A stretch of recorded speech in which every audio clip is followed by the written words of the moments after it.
ಯಾರೋ ಕಿಡಿಗೇಡಿಗಳು ದೇವಸ್ಥಾನದಲ್ಲಿದ್ದಂತಹ ಶಿವಲಿಂಗದ ಮೇಲೆ ವಿಕೃತಿಯನ್ನ ಮೆರೆದಿದ್ದಾರೆ. ಆ ಶಿವಲಿಂಗ ಇರುತ್ತಲ್ಲ, ಶಿವಲಿಂಗದ ಮೇಲೆ ಬಳಪದಲ್ಲಿ JES 2024 2026 ಈ ರೀತಿಯಾಗಿ ಬರೆದು ಯಾರೋ ಕಿಡಿಗೇಡಿಗಳು ವಿಕೃತಿಯನ್ನ ಮೆರೆದಿದ್ದಾರೆ. ಈ ಘಟನೆ ನಡೆದಿರೋದು ಉತ್ತರ ಕನ್ನಡ ಭಾಗದಲ್ಲಿ, ಉತ್ತರ ಕನ್ನಡದ ಶಿರಸಿಯಲ್ಲಿ. ಅಲ್ಲಿ ದೇವಸ್ಥಾನದಲ್ಲಿದ್ದಂತಹ ಶಿವಲಿಂಗದ ಮೇಲೆ JES 2024 2026 ಅಂತ ಹೇಳಿ ಅಕ್ಷರದಲ್ಲಿ ಬರೆದಿದ್ದಾರೆ ಬಳಪದಿಂದ. ನೋಡಿ ಎಂಥ ವಿಕೃತಿಯನ್ನು ಮೆರೆದಿರೋದು ಯಾರೋ ಕಿಡಿಗೇಡಿಗಳು. ಉತ್ತರ ಕನ್ನಡ ಜಿಲ್ಲೆ ಶಿರಸಿಯ ನರೇಬೈಲ್ನಲ್ಲಿ ನಡೆದಿರೋ ಘಟನೆ ಇದು. ನರೇಬೈಲ್ ಗ್ರಾಮದ ಸೋಮೇಶ್ವರ ದೇವಸ್ಥಾನದಲ್ಲಿ ಈ ಘಟನೆ ನಡೆದಿರೋದು. ಗರ್ಭಗುಡಿಯಲ್ಲಿದ್ದಂತಹ ಶಿವಲಿಂಗಕ್ಕೆ ಕಿಡಿಗೇಡಿಗಳು ಈ ರೀತಿಯಾಗಿ ಬಳಪದಲ್ಲಿ ಅಕ್ಷರವನ್ನು ಬರೆದು ವಿಕೃತಿಯನ್ನು ಮೆರೆದಿದ್ದಾರೆ. ದೇವಸ್ಥಾನ ಗರ್ಭಗುಡಿಯನ್ನು ಅಶುದ್ಧಿಗೊಳಿಸಿ ಕಿಡಿಗೇಡಿಗಳು ಈ ಕೃತ್ಯವನ್ನು ಎಸಗಿದ್ದಾರೆ. ಘಟನೆ ನಡೆದಿರೋದು ಉತ್ತರ ಕನ್ನಡ ಜಿಲ್ಲೆ ಶಿರಸಿಯ ನರೇಬೈಲ್ನಲ್ಲಿ.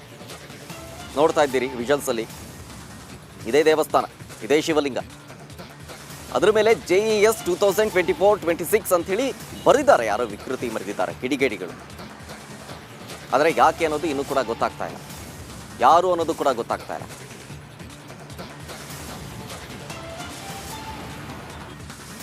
ಗೊತ್ತಾಯ್ತು ನಿಮ್ಗೆ? ನಾನು 10:55 ಬಂದೆ ಬೆಳಗ್ಗೆ ಇಲ್ಲಿ ಪೂಜೆಗೆ. ಚಾವಿ ತೆಗೆದೆ. ಮೊದಲನೇ ಗಣಪತಿ ಇದು ಅಮ್ಮನವ್ರಿಗೆ ಚಾವಿ ತೆಗೆದೆ, ಆನಂತರ ಗಣಪತಿ ಚಾವಿ ತೆಗೆದೆ, ಆನಂತರ ಈಶ್ವರನ ಚಾವಿ ತೆಗೆದು ಬಾಗಿಲು ತೆಗೆದಾಗ ಈಶ್ವರಲಿಂಗದ ಎದುರುಗಡೆ ಅದು ಈಶ್ವರಲಿಂಗದ ಮೇಲ್ಗಡೆ ಬರೆದಿದ್ದು ಕಾಣಿಸ್ತದೆ ನನಗೆ. ಏನು ಬರೆದಿದ್ದಾರೆ ಅನ್ನೋದು ಗೊತ್ತಾಗಲ್ಲ. ಅದು ಗೊತ್ತಾಗ್ತಾ ಇಲ್ಲ ಏನು. ಸರ್ ಕನ್ನಡದಲ್ಲಿ ಉಂಟು, ಇಂಗ್ಲೀಷ್ನಲ್ಲಿ ಉಂಟು. ಹೌದು. ಈ ಕಡೆ ಏನು ಮಾಡಿ ನೆಕ್ಸ್ಟ್ ಸ್ಟೆಪ್ ಏನು ಮಾಡಿ? ನೆಕ್ಸ್ಟ್ ನಾನು ಆನಂದ್ ಅವ್ರಿಗೆ ಫೋನ್ ಮಾಡಿದೆ. ಆನಂದ್ ಅವರು ಏನಾಗಿದ್ದೆ ಸರ್? ಅಧ್ಯಕ್ಷರು. ಆನಂದ್ ಅವ್ರಿಗೆ ಫೋನ್ ಮಾಡಿದೆ. ಫೋನ್ ಮಾಡಿದಾಗ ಅವರು ಮತ್ತೆ ಉಳಿದಿದ್ದ ಜನರನ್ನು ಸೇರಿಸ್ಕೊಂಡು ಈಗ